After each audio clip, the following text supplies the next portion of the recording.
Welcome to Lane Credit University. My name is Conrad Layn. The question is, how do you increase your credit score by 150 points? Simple. First tip, stop thinking about 150 points. You're going to go crazy. How about this? Instead of thinking about how to get 150 points or how to get 800 or higher credit score, consider this. How about just adopting good credit habits? If you want to really boost your credit, then I would strongly encourage you to take some time to research for yourself, because I'm not your credit person, I'm just your friend on YouTube. Consider secured bank loans and secured credit cards. What this essentially is, it's your own money that you use to work towards it. You're saving money anyway, right? You should be, at least. If you're gonna save money anyway, right? You have a savings account, checking account, you're saving money, put it into a secured credit card and a secured loan. What this is, you say, you go to your bank institution, financier, credit union, bank that you're already banking with, online bank, etc., doesn't matter. You say, hey, I want to get a secured bank loan and a secured credit card.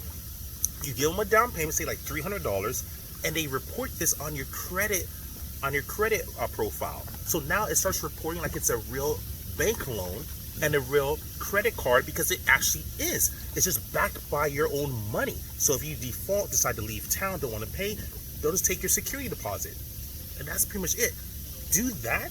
If you open up a secured credit card and a secured bank loan, and then maybe open up another one, as much as you can afford, because at that point you're just using your own money to save your money anyway, right? You're saving anyway, right? But now you're making your money work for you.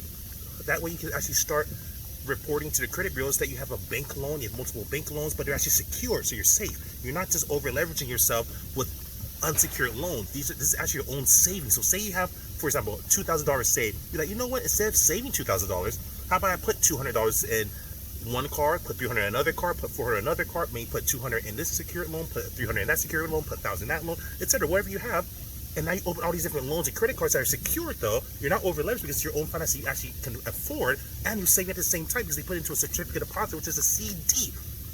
Quick hack, that's a rich person's secret for you. Like, subscribe, share. Conrad Layn out.